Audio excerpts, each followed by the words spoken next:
Hey y'all, so Carl has been DIY Microlocs for exactly 1.5 years now, and in this video, we're gonna update you all on how his Microlocs have been going so far. We're gonna do a Q&A on his maintenance and retightening. We're gonna talk about his experience as a male with Microlocs. We're going to evaluate what stage of the lock journey he's currently in. We're gonna talk about something that he told me that he didn't know he needed to know before taking on retightening himself, which was basically from day one.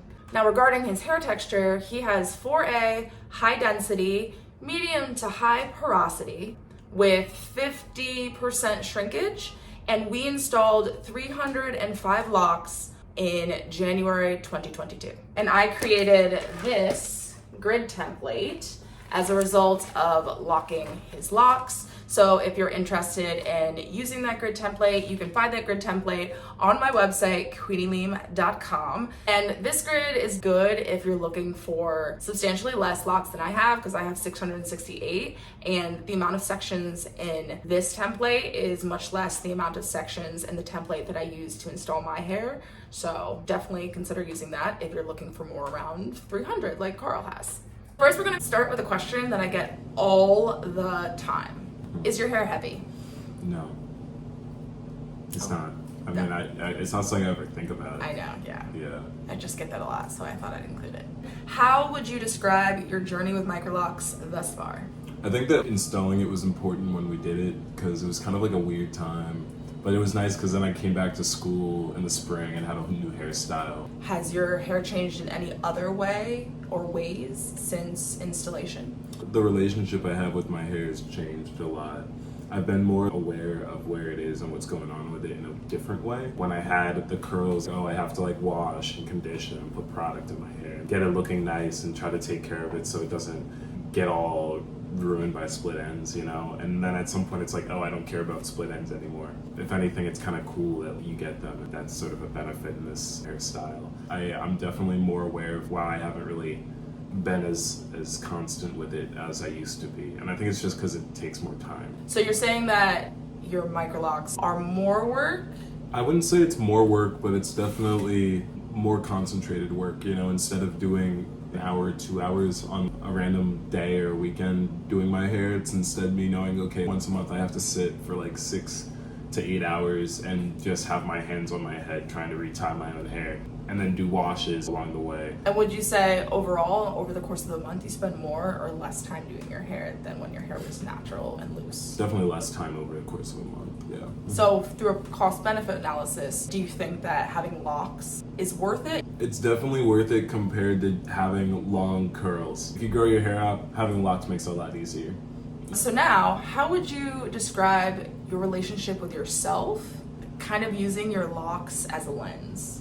I don't know if it's like I use my locks as a lens, but it's definitely something that's interesting to me because I feel like it's become part of the physical representation of myself that I project out to people when I go into any scenario or any social scene.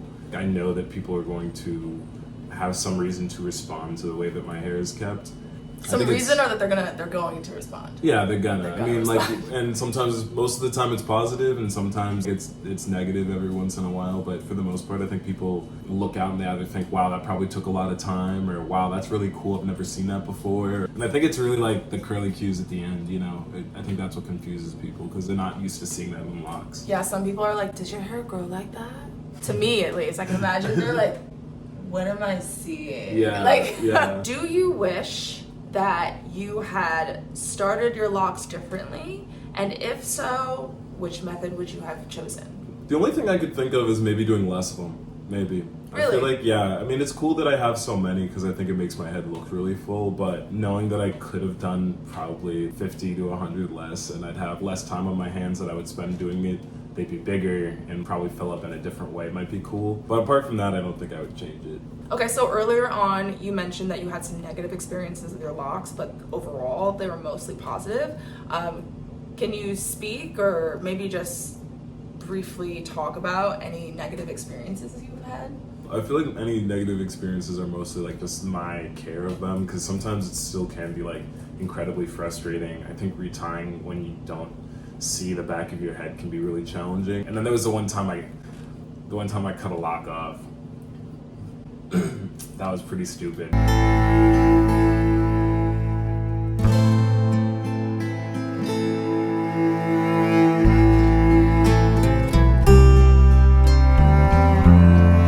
So is that mainly, it's mostly just like your personal relationship with your locks occasionally, they annoy you, but you've never had like an interpersonal experience where that was negative? Some friends who are not black people, who just don't really understand my hair, understand how much time goes into it or the work that goes into it. And that can sort of be frustrating sometimes because you'll be like, oh, I gotta do my hair, like I gotta spend time on that. And they'll be like, so what? Like, what are you even saying? And they won't really understand. So it sounds like overall we've been pretty lucky with our experiences with our hair when it comes to other people. I heard somebody say, yo, who's that nappy ass, la la.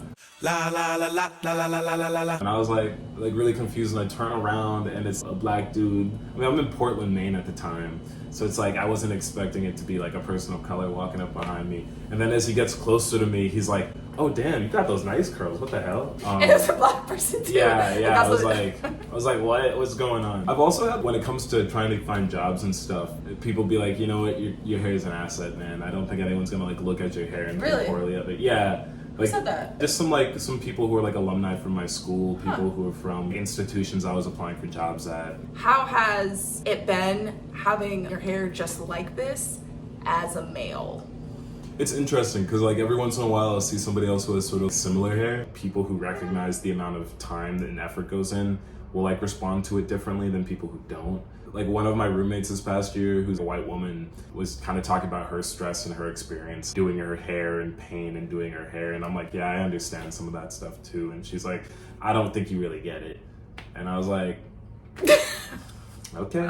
I was like, this is really what we're like, what we're living with. Right. Okay, cool. Yeah. You don't get it, cool. Different people responded to it differently with their own experiences. And so I think sometimes it earns you sort of like a level of like respect because people are like, wow, you put a lot of time into that. Whenever people find out, oh, he's doing it himself, I think that it gets me a little bit of leeway because maybe they're not as well kept as yours are. But I think that's also kind of interesting too because I think I also have the leeway because I'm a man and so people don't really care as much.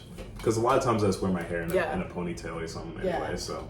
But I also notice when I have my hair pulled back, I get a lot less compliments. But when my hair's down, then it's like, what is that? Like, I don't know why this like doesn't get as much attention for some reason. I don't know why. It's like when it's down, all of a sudden they're like, whoa, whoa, whoa, whoa. It's the materiality of them. Yeah. It's that they like take up space and they're each this individual thing that can move around. How would you say the general public's response has been to your hair? Overall, really good. I think that when I started to do the Microlocs, it really motivated me to have that sort of introspective experience of who am I, what am I doing with my hair, what do I care about, what are the things that I value. I think that those happen around the same time. My locks have also shown up in my art, which is really fun too, because you can sort of start to see the way that those have kind of worked into that too, because I think that sort of the materiality of something that's both sort of linear and three-dimensional, volumetric, it's its own thing, you know, it takes up space. I think that's really fun, and it's sculptural too. What are your plans for your locks? My plan is probably, if anything, to just wear them, take care of them, do what I can with them until I'm really sick and tired of it, and then just cut it all off. What do you do with your hair on a daily basis? And what style do you usually put your hair in? Well, I'll spray it with some water, shake it out a bunch, bounce up the ends a little bit to get them curly, and then put it up on, Sometimes if I have something more formal, I'll use one of those, I don't know what you call those bands, but like the ones that with all the curls on it, and I'll like just pull it back so it's like out of my face in a way, Nice. Yeah, something like this.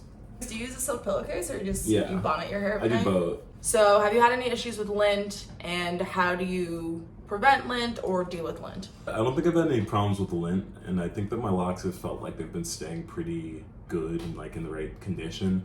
Although there was that time when I was helping grandma put the TV in last week. I'm like reaching behind this TV stand, and then I come back up and grandma's like, oh, you got some in your hair, and I look in the mirror and like half of my head is just covered in dust. And I'm like, oh God. Gross. Okay, so what do you put in your hair? Nothing but water and like shampoo. Cool. How do you keep your ends curly, Carl? Again, nothing. I don't really do anything. My hair is naturally curly, and it would do that on its own if it could. So it's just the fact that they're loose. And some of them aren't curly. Some of them are like fully locked right up to the end. And I think those are some of the ones, because like when I was doing Just sort of early in the process, I didn't know as well, and so they kind of ended up a little differently. How do you retighten your locks? I put it up in a bun and then start with the back and I go across and I try to do the ends and then I do it in rows across the back and the sides as I get there. And then after I get to a certain point up the top, then I start to do the front. And so it's kind of like surrounding from all sides and then moving up towards the center and the top. So what rotation do you use to retighten your locks? What, I guess a 4-point. Sometimes I'm not that good at it though. You don't use a 2-point? Sometimes it probably ends up being a 2-point. Okay. And how long does it take you to retighten your locks? Somewhere between 6 and 8 hours. That's really reasonable if you're self-retightening. Okay, so what are some things that you didn't know about self-retightening until recently? Until recently, I didn't know that I had to start at the bottom in the back. I didn't think about doing it in rows or anything like that. It was just kind of like, I'll do a section and do like a big group of them and then see where I go from there. So if you liked this video, make sure to like below. If you want to see more videos like this, make sure to subscribe to my channel so that you can see videos as soon as they're uploaded. And if you have any questions for Carl, please make sure to put those in the comment section below. As always, thank you so much for watching. This is Queen Lean. And Carl. Bye.